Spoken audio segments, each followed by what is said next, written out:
It's a favourite tactic of anyone who wants to undermine science. Compile a list of quotes, usually from scientists, and usually taken out of context.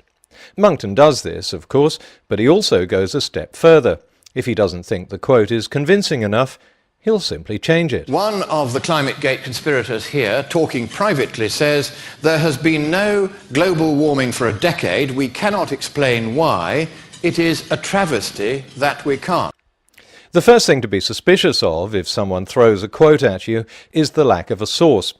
And very few Monckton quotes are properly sourced, which of course makes it harder to see whether they're real or imaginary. ClimateGate, for example, isn't a source. A date and an email reference would be a source. But this one is fairly easy to track down, because the East Anglia University emails are all listed on the net, and there's a search engine to locate particular emails. And this is the famous one from Trenberth that Monckton's referring to. The exact quote is, "The fact is that we can't account for the lack of warming at the moment, and it's a travesty that we can't." Now, if this means the same thing, then why change it? Trenberth, of course, was referring to the energy budget. Monckton thinks he should have been saying something more akin to a key Monckton argument about the lack of global warming for a decade, so presto, Monckton changes the quote to make it comply. Of course, it now means something very different. If you want to argue that it doesn't change the meaning at all, and it still means exactly the same thing, then why change it? Why not tell us what Trenberth actually wrote and let us make up our own minds about the meaning? This is a question I want you to bear in mind as we go through a list of other fabricated quotes. If this was an isolated case, it could be regarded as a sloppy error, but it's part of a pattern of carefully changed and rearranged quotes that pepper Monckton's presentations. Here's another one. And he said, "The Armageddon scenario that he depicts is not based on any scientific view." This is supposed to be a quote from Justice Burton, the judge who ruled on the use of Al Gore's film, An Inconvenient Truth, in British schools. I was sceptical of this as soon as I heard it, because I was aware of the court case, and this quote just didn't seem to fit the judge's final ruling. So I checked a transcript of the summing up.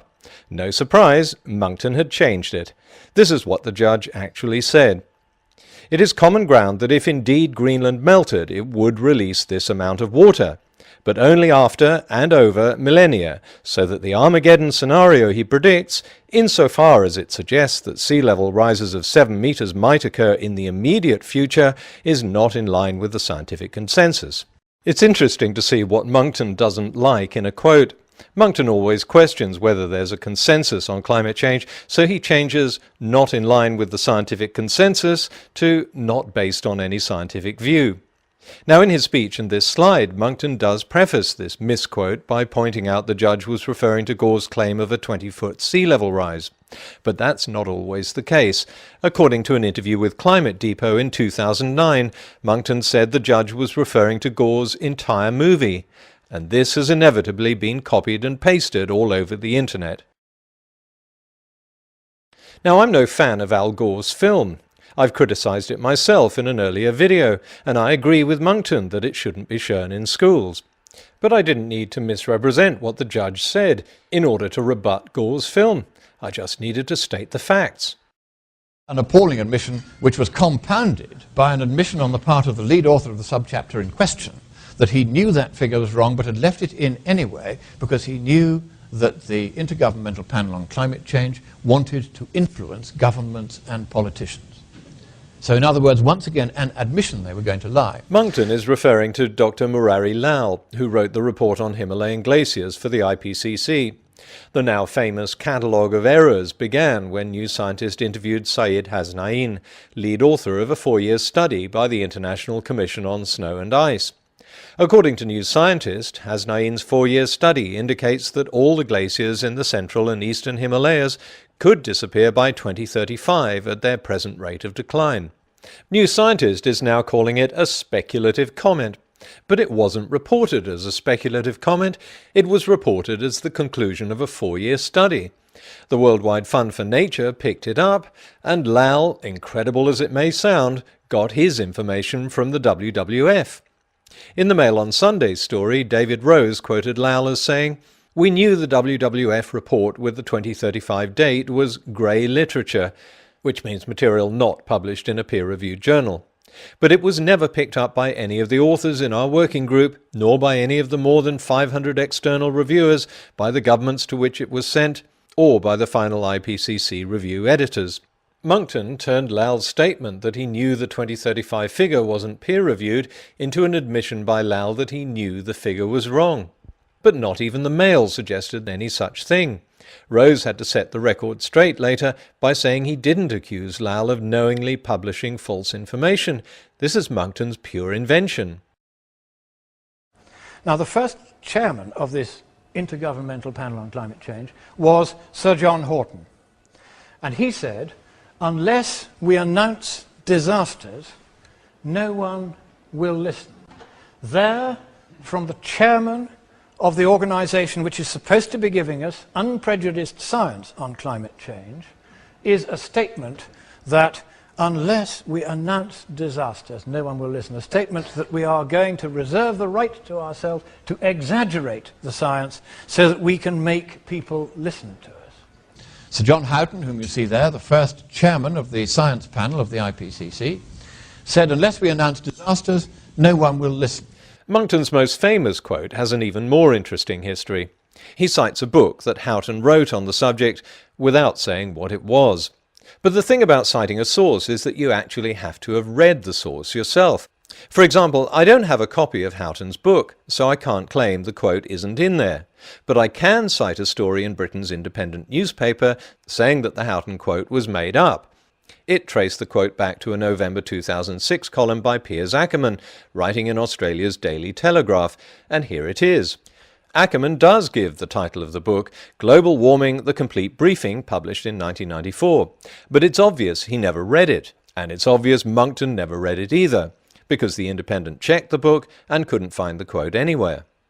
On February 18th, Ackerman decided that he hadn't got the quote from Houghton's book at all. He'd got it from a Sunday Telegraph article dated September the 10th, 1995. And here it is. And what was the quote? Unless we announce disasters, no one will listen? No. What Houghton actually said was, if we want a good environmental policy in the future, we'll have to have a disaster. And he explained exactly what he meant by that. It's like safety on public transport. The only way humans will act is if there's been an accident. Ackerman explained how that remark came to be slightly paraphrased in the quotation sent to me we shall probably never know. That sort of thing occurs in the blogosphere. Well, duh! Yes, of course it does. That's why all these urban myths you read on the internet can't be trusted. But come on, slightly changed? According to Monckton, the fake Houghton quote means we're going to just make it up so as to scare you until you listen.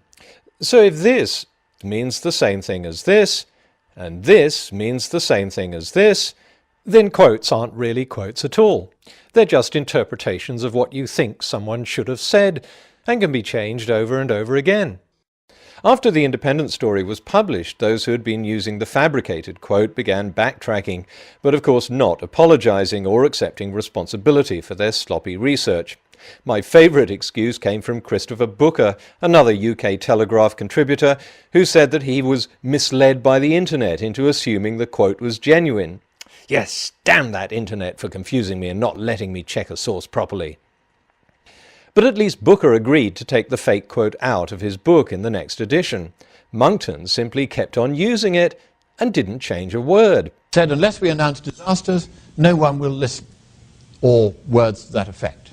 It came in a Sunday Telegraph article about a dozen years ago. He now tries to deny that he said anything like this, but in fact he did. No, he didn't. If you now know where this quote came from, and you now accept that it's inaccurate, then you shouldn't keep on using it, however useful it may be in supporting your arguments. You should check the Telegraph story for yourself and tell people what Houghton actually said. In all his previous errors, Monckton at least had the excuse that he's not a scientist and he has no scientific training. So if he misunderstood and misrepresented the papers he was supposedly reading, it comes as no surprise. But here he should know better. Monckton has a diploma in journalism, so he would have learnt that one of the first rules of good journalism is you can't make up quotes, or interpret what someone says, or paraphrase what they say and put quotation marks around it and tell people they said it. Surely that must be obvious even to people with no training in journalism. Apparently not. The most worrying thing about these fabricated quotes is what I discovered in the comments that followed Ackerman's article. Some posters didn't seem to mind at all that they were being fed a fabrication. Pearce's quote is correct. Different words, but the same meaning. Then why change the original? Seems to be an accurate paraphrase to me. But an accurate paraphrase is not the same as a quote, and an inaccurate paraphrase purporting to be a quote is a fabrication. If the words are different but have the same meaning, then why not stick with the words that were actually spoken? The only reason to change the quote, even with a verb tense or a preposition change, is that it does change the meaning. That's why people do it. It's not only downright dishonest and a clear case of fabrication, it's also patronizing. Audiences shouldn't need to have quotes filtered through to them by a process of interpretation and rewording by someone else. You can give your own opinion on a quote, that's fine, or tell people what you think it means, but you can't change it or make it up. We're all capable of hearing a quote uncensored and making up our own minds about what we think it means. This is something Monckton preaches at nearly every presentation. I'm going to take the approach of Fox News. We report, you decide. I will give you a covenant that everything I say to you is independently verifiable. There has been no global warming for a decade. I'm just going to give it to you straight, for the truth alone is worthy of our entire devotion. And he said, the Armageddon scenario that he depicts is not based on any scientific view. What I am striving for here is to reach the truth. The objective of science, of economics, and of politics is nothing less than the truth. An admission on the part of the lead author of the subchapter in question that he knew that figure was wrong. And before we subjugate the truth to mere expediency, convenience, or profit, it is first desirable to discern the truth. Unless we announce disasters, no one will listen. If you get the science wrong and the policy wrong because you didn't start with the truth, then people end up dead. You can check, should you wish to do so, that I am not misleading you or pushing you in any political or scientific or economic or moral direction.